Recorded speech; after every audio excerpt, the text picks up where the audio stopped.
பழத்தோட்ட ஊழியங்கள், கர்த்தரருளின ஊழியங்கள். திராட்சை பழத்தோட்ட ஊழியங்கள், கர்த்தரருளின ஊழியங்கள். அவரில் நிலைத்திருந்து கனி கொடுப்போம், கர்த்தர் வாய்க்க செய்வார். அவரில் நிலைத்திருந்து கனி கொடுப்போம், கர்த்தர் வாய்க்க செய்வார். துதி உமக்கே, துதி உமக்கே, துதி உமக்கே என்றுமே என்றும். துதி உமக்கே, துதி உமக்கே, துதி உமக்கே என்றுமே என்றும். துதி உமக்கே என்றுமே என்றும். துதி உமக்கே என்றுமே.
யோவான் 20:16. இயேசு அவளை நோக்கி மரியாளே என்றார். அவள் திரும்பி பார்த்து ரபூனி என்றாள். அதற்கு போதகரே என்ற அர்த்தமாம். அது வரைக்கும் அவள் இது திக்கு தெரியாத காட்டில் அவள் அலைகிற மாதிரி அலைஞ்சி தெரியுதா மகிழன மரியாள். கப்பலுக்கு எங்கே போகணுன்னு சொல்லி தெரியல. இயேசுவை காணவே முடியல. யாரும் தூக்கிட்டு போயிட்டாங்களா என்னன்னே புரியலை. கதறுகின்றாள், அழுகின்றாள். அப்பொழுது ஆண்டவர் அவளை சோதித்து பார்த்து என்ன விஷயம்னு கேட்டுட்டு இறுதியில் அவள் அன்பு உண்மையானது என்று கண்டு மரியாளே என்று தன்னை வெளிப்படுத்தினாராம். ரபூனி என்று சொல்லி சந்தோஷத்தில் மகன மரியாள் கதறினாள் என்று நாம் வாசிக்கிறோம். இன்றைக்கி நீங்களும் கூட திக்கு தெரியாத காட்டில் இருப்பது போல உணரலாம். உங்கள் பிஸ்னஸ் எங்கே போகுது, உங்கள் திருமண வாழ்க்கை எங்கே போகுது, உங்களுடைய பிள்ளைகளுடைய வாழ்க்கை எங்கே போகுது, ஆவிக்குரிய வாழ்க்கை எங்கே போகுது, ஒன்றுமே தெரியாமல் இருக்கலாம். இருளில் இருப்பது போல் இருக்கலாம். ஆனாலும் இயேசுவை உண்மையாக நேசித்தால், தேடினால் அவர் திடீரென்று உங்களை பெயர் சொல்லி அழைப்பார். மிகப்பெரிய சந்தோஷத்தை கொண்டு வருவார். வாழ்க்கையை தலைகீழாக புரட்டி போடுவார். நம்ப முடியாத அதிசயங்களை உங்களுடைய வாழ்க்கையில் செய்வார். வரலாற்றில் நீங்கள் இடம் பிடிக்கின்ற அளவிற்கு கர்த்தர் மகிமைப்படுவார். ஆண்டவர் உங்களை ஆசீர்வதிப்பாராக. ஆமென்.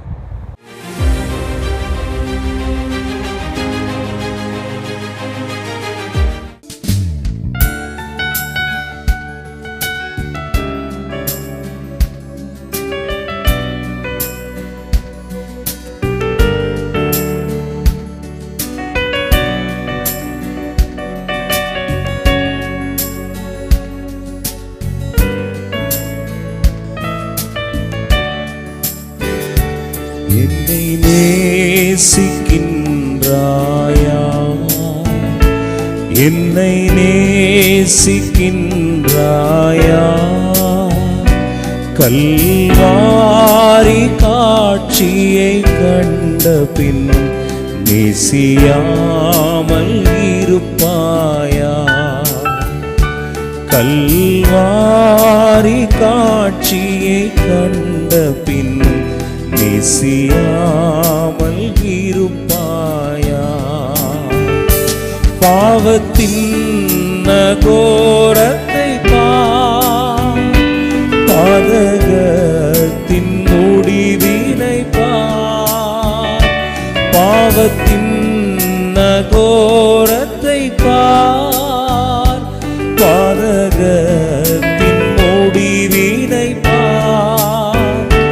பரிகாச சின்னமாய் சிலுவையிலே பலியானேன் பாவி உனக்காய், பரிகாச சின்னமாய் சிலுவையிலே பலியானேன் பாவி உனக்காய். என்னை நேசிக்கின்றாயா, என்னை நேசிக்கின்றாயா, கல்வாரி காட்சியை கண்ட பின் நேசியாமல் இருப்பாயா, பாவம் பாரா பரிசுத்தர் நான், பாசம் பொங்க அழைக்கிறேன் நான், பாவம் பாரா பரிசுத்தர் நான், பாசம் பொங்க அழைக்கிறேன் நான், உன் பாவம் யாவும் சுமப்பேன் என்றேன் பாதம் தன்னில் இளைப்பாரவா, உன் பாவம் யாவும் சுமப்பேன் என்றேன் பாதம் தன்னில் இளைப்பாரவா. என்னை நேசிக்கின்றாயா, என்னை நேசிக்கின்றாயா, கல்வாரி காட்சியை கண்ட பின்னும் நேசியாமல் இருப்பாயா, கல்வாரி காட்சியை கண்ட பின்னும் நேசியாமல் இருப்பாயா. சிறியவனை பொழுதிலிருந்தும் எளியவனை குப்பையிலிருந்தும் எடுத்து உயர்த்தி ராஜாக்களோடும் பிரபுக்களோடும் பந்திருக்க செய்கிற அருமை ஆண்டவர் இயேசு கிறிஸ்துவின் இனிதான நாமத்தினாலே இந்த சத்தத்தை கேட்கின்ற அனைத்து தேவனுடைய பிள்ளைகளுக்கும் என்னுடைய அன்பான வாழ்த்துதல்கள். நீங்கள் கோடா கோடியை பெருகுவீர்களாக, உங்களுடைய பிள்ளைகள் கோடா கோடியை பெருகுவார்களாக என்று வாழ்த்துகிறேன். பிரித்துக்குரியவர்களை, இந்த நாளிலும் உங்களை சந்திப்பது அதிக சந்தோஷம். நீங்கள் ஈஸ்டர் பண்டிகை மிக சிறப்பாக கொண்டாடி இருப்பீர்கள் என்று நான் நம்புகிறேன். ஆண்டவர் நமக்காக மரித்து உயிர்த்தார். மரணத்தை ஜெயித்தெழுந்தார். இனி மரணத்தின் கொடுக்குக்கு ஒன்றும் கிடையாது. மரணத்தை கண்டு பயப்பட வேண்டுங்கிற அவசியமே இல்லை என்பதுதான் இந்த உயிர்த்தெழுந்த பண்டிகை, ஈஸ்டர் பண்டிகையுடைய முக்கியமான கருத்து. அதை புரிந்து கொள்ளாமல் நாம் வெடி விடுவதனாலேயோ இல்லைன்னா புது ட்ரெஸ் போடுறதுனாலேயோ ஒன்றுமே இல்லை. சில நிமிடங்களுக்கு முன்பு தான் ஆசிரியர் தேவாலயத்துக்கு முன்பதாக பயங்கரமாக வெடி போட்டார்கள். இதுவரைக்கும் ஈஸ்டருக்கு வெடி போடுவாங்க, ஆனால் இப்படி போட்டதில்லை. பயங்கரமாக சவுண்டு கேட்டது. மக்களெல்லாம் அதை ஒன்று கூடி நின்று பார்த்து குடும்பமாக ரசித்தார்கள். ஏசப்பா உயிர்த்தெழுந்துட்டாங்க, மரணத்தை கண்டு பயப்படுறதுக்கு ஒன்றுமே இல்லைன்னு நம்ம புரிஞ்சிக்காம அந்த வெடியை போய் பார்க்குறதுனால ஒரு லாபமும் நமக்கு கிடைக்க போவதில்லை. எனவே நம்முடைய வாழ்க்கை பாதையிலே நாம் என்ன செய்கிறோம், நாம் எங்கே போகிறோம், எதை பேசுகிறோம், எதற்காக வாழ்கிறோம், எதற்காக போராடுகிறோம், எல்லாத்தையும் நாம் புரிந்து கொண்டால் மிகவும் நல்லது. மனிதர்களை புரிந்து கொள்ள வேண்டும். நம்முடைய வாழ்க்கை பாதையில் நம்மோடு பிரயாணிப்பவர்களை புரிந்து கொள்ள வேண்டும். நாம் புதிதாய் சந்திக்கின்ற ஒவ்வொருவரையும் நாம் புரிந்து கொள்ள வேண்டும். யாரிடத்தில் எதை கொடுத்தால் அது சரிப்படும், யார் என்ன எப்படி ரியாக்ட் பண்ணுவாங்க, என்ன பண்ணுவாங்க, எல்லாம் முதல்ல ஜட்ஜ் பண்ணி நிதானமாக எல்லாவற்றையும் யோசித்து அதன் பிறகு செயல்படுவது நலமானதாக இருக்கிறது. இந்த நாளிலும் கூட பிரியத்துக்குரியவர்களே, சனிக்கிழமை நாகர்கோவிலில் நடந்த நம்முடைய விடுதலை நாள் கூட்டத்தை கர்த்தர் அதிகமாக ஆசீர்வதித்தார். இறுதியில் ஜனங்கள் ஜெபிக்க வந்த பொழுது அவருடைய வாழ்க்கையில் இருக்கிற மிகப்பெரிய ரகசியங்களை எல்லாம் ஆண்டவர் வெளியே கொண்டு வந்தார். 40 வயது என்ன பிரச்சனை என்று அவர்களுக்கு தெரியல, வந்திருக்காங்க, ஜெபிச்சா 13 வயசில் அந்த பிரச்சனை ஆரம்பிச்சிருக்குது. சின்ன பிள்ளையாக இருக்கும்போது ஆரம்பிச்சிருக்குது. ஒரு வீட்டில் போய் பிரியாணி சாப்பிட்டதுனால, கர்த்தரை அறியாதவங்க கொடுத்த பிரியாணியை சாப்பிட்டது இப்போ வரைக்கும் அது உள்ளே இருந்து கிரியிச்சு 40 வயது வரைக்கும். அதனால் வாழ்க்கையில் குழப்பங்கள். இந்த ரகசியங்களை எல்லாம் ஆண்டவர் கூட்ட இறுதியில் ஜனங்கள் ஜெபிக்க வந்த பொழுது அவர் காண்பித்தார். அநேக ஜனங்களுக்கு விடுதலை கொடுத்தார். கர்த்தர் நாமத்திற்கு மகிமை உண்டாகட்டும். இந்த சனிக்கிழமை கர்த்தருக்கு சித்தமானால் மாத்தாண்ட ஜனங்களே, வெட்டுமணி ஜங்ஷனில் உள்ள ஒய்எம்சி ஹால், அடிவச்சான் கோயில், அந்தோனியார் கோயிலுக்கு போகிற வழியில் இருக்கிற அந்த ஒய்எம்சி ஹால் உள்ள கொஞ்சம் தூரம் நடந்து வந்து ஒரு ரவுண்டானா இருக்கும். அதில் வலது பக்கமாக மேலே படியில் நீங்கள் ஏறி வந்தீங்கன்னா அங்கே ஹால் இருக்குது. அங்கே நான் உங்களுக்காக காத்திருப்பேன். பிரியத்துக்குரியவர்களே, கூட்டத்தின் இறுதியில் உங்களுக்காக ஜெபிக்கப்படும். நல்ல விருந்தும் கூட பரிமாறப்படும். அதை போலவே நமது ஊழியத்தின் சார்பாக கட்டப்பட்டு நடத்தப்பட்டு வருகிற அடைக்கலான் குருவி முதியோர் இல்லம் ஆண்டுடைய கிருபையினாலே நடந்து வருகிறது. அங்கே தினந்தோறும் ஜெபங்கள் நடக்கின்றது. நல்ல நல்ல ஊழியக்காரர்கள், நல்ல குருமார்கள் அவங்கெல்லாம் வந்து மெசேஜ் கொடுத்து அங்கே இருக்கிறவங்கள ஜெபத்தில் நடத்துகிறாங்க. அதனால் ஒரு பெரிய சந்தோஷம் அங்கே ஏற்பட்டிருக்கிறது. ஆவிக்குரிய முதியோர்களத்தை தேடுபவர்கள் தாராளமாக நீங்கள் வரலாம். 3 வேளையும் மிக சிறப்பான உணவு உண்டு என்பதை நான் உங்களுக்கு நினைவுபடுத்துகிறேன். ஆசிரியத்தை சார்ந்த போஸ்ட் மாஸ்டர் என்ற அருமை அண்ணன் ஜெபதாசன் அவர்கள் நமது ஊழியத்தை அதிகமாக நேசித்து இந்த வாரம் அங்கே இருப்பவர்களுக்கு சிறப்பான உணவை அளிக்கின்றார்கள். ஜெபதாசனே ஒரு நல்ல மனுஷன். ஏறக்குறைய 26 வருடங்களாக மிகவும் இனிமையானவர்களாக என்னுடைய ஆருயிர் அண்ணனாக இருந்து வருகிறார்கள். அவர்களை ஆண்டவர் ஆசீர்வதிப்பாராக, குடும்பத்தாரை ஆசீர்வதிப்பாராக என்று நான் வாழ்த்துகிறேன்.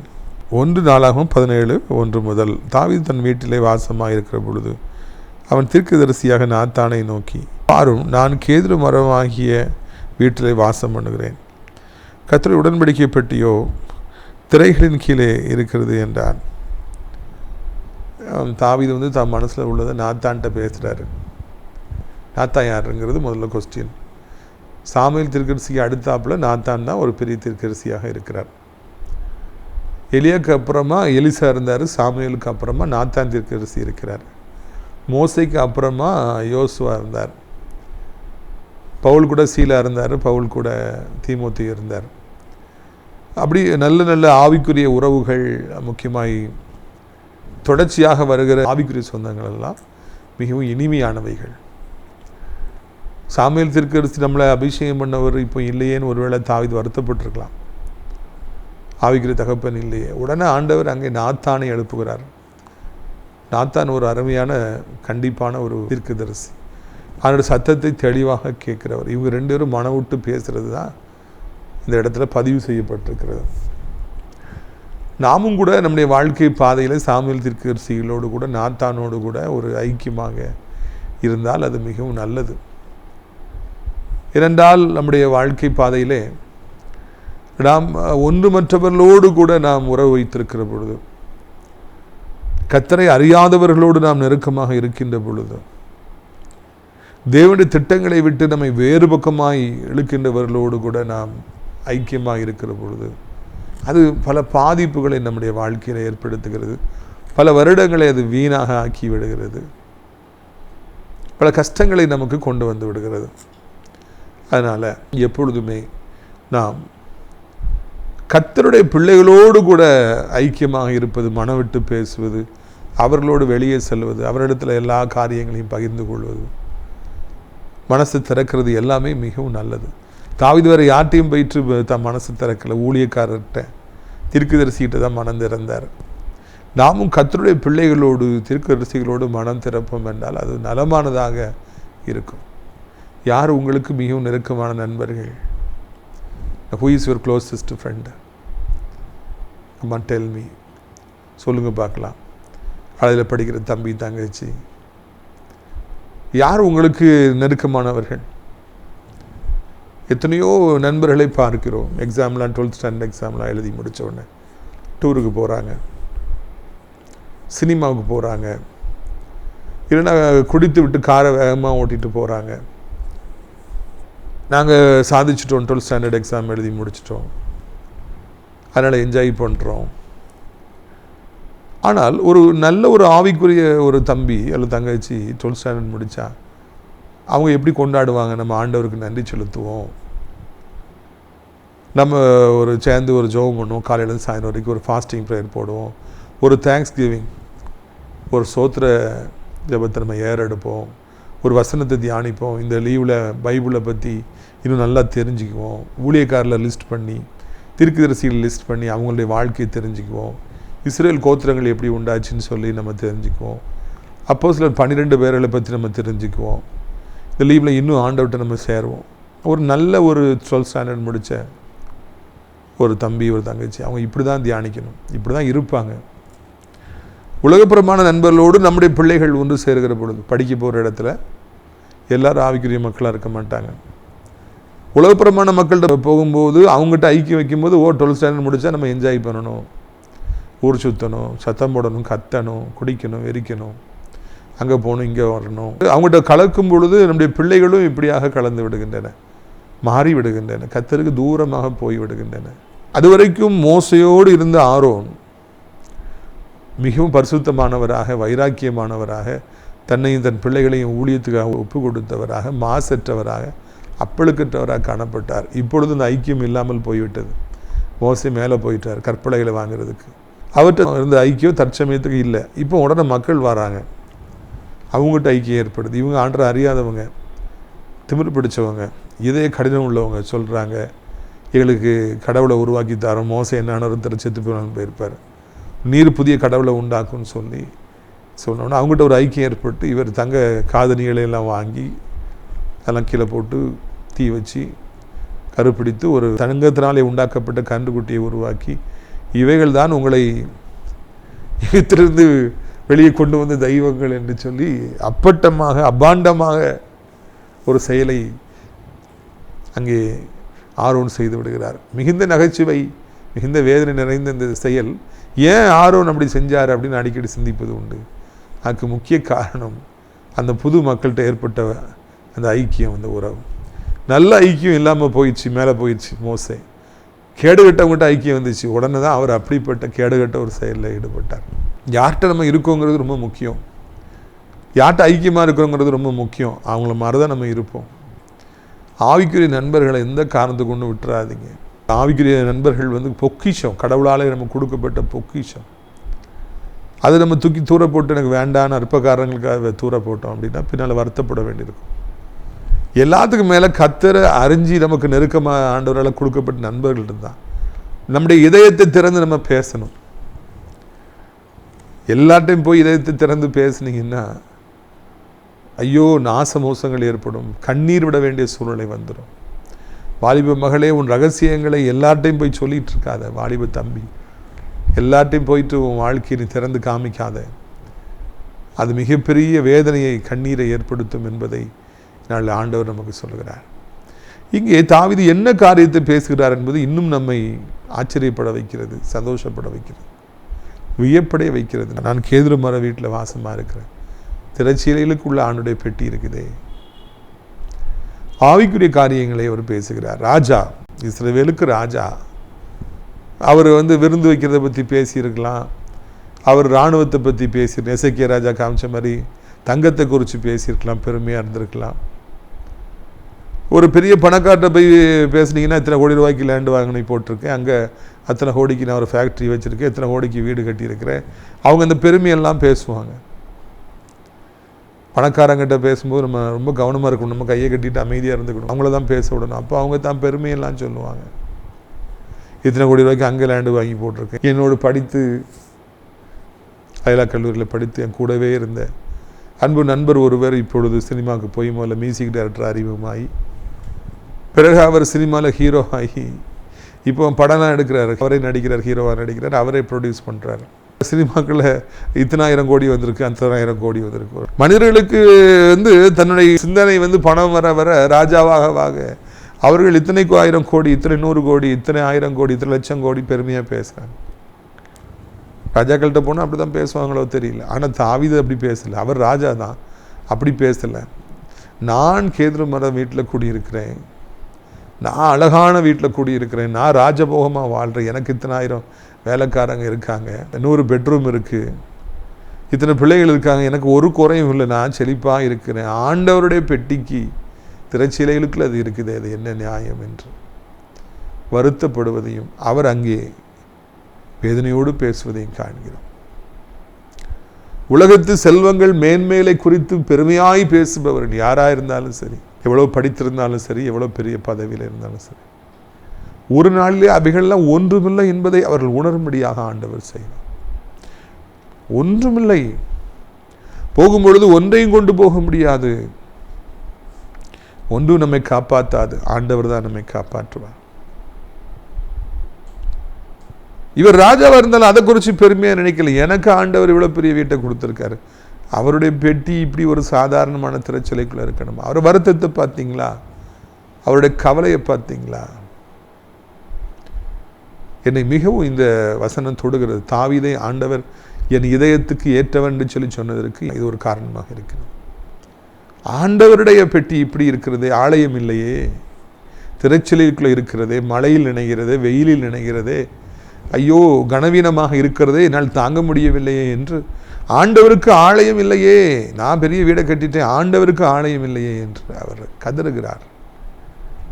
தன்னை குறித்து கவலைப்படவில்லை, தன் பிள்ளைகளை குறித்து கவலைப்படவில்லை, ஆண்டுடைய ஆலயத்தை குறித்து கவலைப்பட்டாரா, ஆண்டுடைய ஊழியத்தை குறித்து கவலைப்பட்டாரா? நாமும் எப்படிப்பட்டவர்களாய்த்தான் நிச்சயமாக இருக்க வேண்டும். கடவுள் நமக்கு ஒரு குறையும் வைக்க போறதில்லை. காலங்கள் செல்ல செல்ல ஆண்டவர் நம்மளை ஒய்த்திட்டே தான் போவார், எல்லா வசதி வாய்ப்புகளையும் கொடுத்துக்கிட்டே தான் இருப்பார். இந்த சமுதாயத்தில் என் பிள்ளைன்னு ஆண்டவர் உயர்த்தி எல்லாருக்கும் காமிச்சிக்கிட்டே தான் இருப்பார். அதில் எந்த விதமான மாற்று கருத்தும் கிடையாது. கர்த்தர் உங்களை ஆசீர்வதித்து உயர்த்துவதை இந்த உலகத்தில் எந்த ஒரு மனுஷனாலும் எந்த ஒரு கொம்பனாலும் தடுக்க முடியாது. கர்த்தருடைய பிள்ளைகள் உயர்ந்துட்டு தான் இருப்பாங்க. அப்பொழுது நாம் அந்த பிள்ளைக்கு இதில்லை, இந்த பிள்ளைக்கு இதில்லைன்னு சொல்லி வருத்தப்படுறத விட அதெல்லாம் ஆண்டு செஞ்சிருவாருங்க. என் ஆண்டுடைய ஆலயம் இப்படி இருக்கிறது, ஆலயம் கட்டப்படவில்லையே. நார்த் இந்தியாவில் மிஷினரிஸ்லாம் போயிருக்காங்க, ஆலயம் கட்டப்படுறது இல்லையே. என்னோட குடும்பத்தின் சார்பாக இந்த ஊரில் ஒரு ஆலயம் கட்டலையே, அந்த ஒரு ஆலயம் கட்டலையே, இல்லை ஆலயத்தில் இந்த குறைபாடு இருக்குது, அந்த தலம் இல்லாமல் இருக்குது, காம்பவுண்ட் வால் இல்லாமல் இருக்குது. அந்த கவலைகள் தான் நமக்கு அதிகமாக இருக்க வேண்டும். ஆண்டவருக்கு அடுத்த காரியங்கள் தான் நம்முடைய உள்ளத்திலே ஒரு பெரிய பாரமாக இருக்க வேண்டும். ஊழியத்தை குறித்த பாரங்கள் தான் அதிகமாக இருக்க வேண்டும். பிரியத்துக்குரியவர்களே, இந்த அருமையான நாளிலும் கூட நாம் இப்படிப்பட்ட எண்ணங்கள் உடையவர்களாக இருக்க வேண்டும் என்று ஆண்டவர் அழைக்கின்றார். நீங்கள் ஆண்டவர் வீட்டை குறித்து, ஊழியத்தை குறித்து, ஆலயத்தை குறித்து கவலைப்படுவீங்கன்னா கர்த்தர் உங்கள் வீட்டை குறித்து கவலைப்படுவார், உங்கள் பிள்ளைகளை குறித்து கவலைப்படுவார், உங்கள் எதிர்காலத்தை குறித்து கவலைப்படுவார், உங்கள் பிஸ்னஸை குறித்து கவலைப்படுவார். எல்லா விதத்திலும் உங்களை உயர்ந்த அடைக்கலத்தில் வைப்பார். ஆனால் ஆண்டவருடைய ஊழியத்தை குறித்து, ஆண்டவருடைய ஊழியக்காரர்களை குறித்து, ஆலயத்தை குறித்து நம்ம கவலை இல்லாமல் நம்ம வாழ்வோம்னா ஆண்டவர் நம்மளை ஆசீர்வதிப்பார். வருத்தப்படுவார், என்னை குறித்து என் மகனுக்கு ஒரு கவலை இல்லையே, என் வீட்டை குறித்து ஒரு கவலையும் இல்லையே என்று ஆண்டவர் வருத்தப்படுவார். அவர் எதிர்பார்ப்பார் நம்முடைய கவலைகள் எப்படிப்பட்டதாக இருக்குங்கிறத அவர் பார்ப்பார்.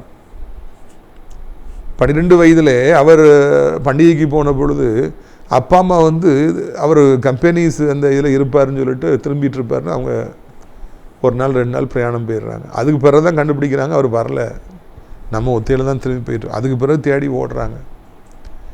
திருநெல்வேலியில் ட்ரெயின் ஏறி திருச்சிக்கு வந்த பிறகு பிள்ளை நம்ம கூட வரலன்னு கண்டுபிடிச்சா எப்படி இருக்கும்? அப்படி தான் இருக்கும். ஏன்ப்பா நீ வரல? அம்மா கடைசியில் ஆலயத்தில் வச்சு அம்மா கேட்குறாங்க, அப்பா எவ்வளோ வருத்தப்பட்டா தெரியுமா, என் தகப்பனுடைய வீட்டிலேருந்து தானே நான் இருப்பேன் அப்படின்னு அவர் சொல்கிறார். அதாவது ஆலயம் என் தகப்பனுடைய வீடு, என்னுடைய வீடு, நான் இங்கே தானே இருப்பேன் அப்படின்னு அவர் சொல்கிறார். நாமும் கூட நம்முடைய வாழ்க்கை பாதையில் ஆண்டவருடைய வீடாகிய ஆலயத்திற்காக, ஊழியத்திற்காக, ஆண்டவருடைய ஊழியக்காரர்களுக்காக அக்கறை உடையவர்களாக, அவர்களை குறித்து கவலைப்படுபவர்களாக இருக்க வேண்டும். இதை ஆண்டவர் எதிர்பார்க்கிறார். இப்படி உள்ளத்தை சோதித்து பார்ப்பார். அப்பொழுதுதான் ஆண்டவர் நமக்கு தேவையான நன்மைகளை தருவார் என்பதை நாம் மறந்துவிடவே கூடாது. பிரியத்துக்குரியவர்களே, ஆண்டவருக்கு வீடு இல்லையே, ஆண்டவருக்கு ஆலயம் இல்லையே என்று அவருக்கு எவ்வளவு ஒரு கவலை, எவ்வளவு ஒரு அக்கறை பார்த்தீர்களா? இப்படிப்பட்டவர்களைத்தான் ஆண்டவர் தேடுகிறார். இப்படிப்பட்டவர்களுக்கு தான் ஆண்டவருடைய கண்களில் கிருபை கிடைக்கின்றது, இரக்கம் கிடைக்கின்றது. எப்பொழுதும் ஆண்டவர் மீது, ஆலயத்தின் மீது, ஊழியத்தின் மீது அக்கறை உடையவர்களாக நாம் இருப்போம் என்றால் அதுதான் நமக்கு நல்லது. எத்தனை வருடங்களாக என்று எனக்கு தெரியலை, ஆனால் கர்த்தர் எங்களை ஆசீர்வதித்த நாளிலிருந்து இன்றைக்கு வரைக்கும் அவர் தருகிற வருமானத்தை எல்லாம் தேவனுடைய மாளிகைக்காக, அங்கு கட்டடங்கள் கட்டப்படுவதற்காக, முதியோர் இல்லத்தை நடத்துவதற்காக நாங்கள் செலவழித்து வருகிறோம். என்னுடைய ஒரே ஒரு கவலை, அந்த இடங்களெல்லாம் அப்படி இருக்கிறத இன்னும் முழுமையாக கட்டி முடிக்கப்படவில்லையே, காம்பவுண்ட் வால் போடப்படவில்லையே, தேவனுடைய மாளிகைக்கு தளம் அமைக்கவில்லையே, இன்னும் நிறைய வசதிகளை செய்து கொடுக்க முடியவில்லையே, அதுதான் என்னுடைய கவலையாக இருக்கிறது. நிச்சயமாக ஆண்டவர் இதை பார்ப்பார். நம்முடைய உள்ளத்தில் என்ன இருக்கிறது என்று மனிதர்களுக்கு தெரியாது, ஆனால் ஆண்டவருக்கு தெரியும். அதை அவர் பார்ப்பார். அவர் பார்க்கின்ற பொழுது நம்மை நிச்சயமாக ஆசீர்வதிப்பார். அங்கே நாத்தான் என்ன சொன்னாருங்கிறதை நான் வாசிக்கிறேன். அப்பொழுது நாத்தான் தாவீதை நோக்கி, நம்முடைய இருதயத்தில் இருக்கிறதெல்லாம் செய்யும் தேவன் உம்மோடு இருக்கிறார் என்றார். அந்த ஊழியக்காரன் எவ்வளோ சப்போர்ட் பண்ணுறார், தட்டி கொடுக்கார் பார்த்தீங்களா? உன் இதயத்தில் இருக்கிறதெல்லாம் செய்யுங்க ஐயா ராஜா. கர்த்தருடைய பிள்ளை, ஆண்டவர் நிச்சயம் அங்கீகரிப்பார். இருவர் ஒருமனப்படுகிற பொழுது, இந்த பூமியில் இருவர் ஒருமனப்படுகிற பொழுது பரலோகத்தில் இருக்கிற தேவன் அங்கே வருகிறார், அங்கே பெரிய காரியங்களை செய்கின்றார். ஒத்த இதயம் உடையவர்கள் ஒன்று சேர்ந்திருக்கும் பொழுது அதிசயங்கள் நடக்கிறது, அற்புதங்கள் நடக்கிறது. நம்முடைய வாழ்க்கை பாதையிலும் கூட ஒத்த இருதயம் உடையவர்கள், ஒத்த கருத்து உடையவர்கள், தேவனுடைய பிள்ளைகள் அவர்களோடு ஐக்கியம் கொள்கிற பொழுது நம்மை தட்டி கொடுக்கிறார்கள். நம்ம நல்ல எண்ணங்களோடு வருகிற பொழுது நம்மளை இன்னும் பலப்படுத்துகிறாங்க. ஆலயத்தை கேட்டுங்க, ஊழியத்தை செய்யுங்க, சாப்பாடு போடுங்க, முதியோர் இல்லத்தை நடத்துங்க, ஸ்கூல் கட்டுங்க, காலேஜை கட்டுங்க, ஹாஸ்பிட்டலில் கட்டுங்க. ஒத்த இதயமுடையவர்கள் நம்மை ஆறுதல் படுத்துபவர்களாக, ஊக்கப்படுத்துபவர்களாக இருக்கிறாங்க. ஒத்த இதயம் இல்லாதவங்க என்ன சொல்லுவாங்க? வேலை இல்லை உமக்கு, உமது வேலையை பாரும், குடும்பத்தை பாரும், ஊழியம் எல்லாம் தேவையா, எதுக்காக அங்கங்கே ஓடிட்டு கிடைக்கிற, பேசாமல் வீட்டில் கிடவும் அப்படின்னு அவங்க சொல்லுவாங்க. நல்ல இருதயமுடையவர் தட்டி கொடுப்பாங்க.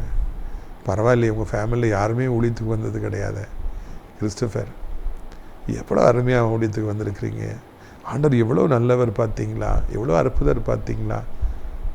நல்ல இதயமுடையவர் நம்ம நேசிப்பவர் தட்டி கொடுப்பாங்க. இன்னும் ஊழியம் செய்யுன்னு சொல்லுவாங்க, இன்னும் கர்த்தருக்காக பெரிய காரியங்களை செய்யுங்கம்பாங்க.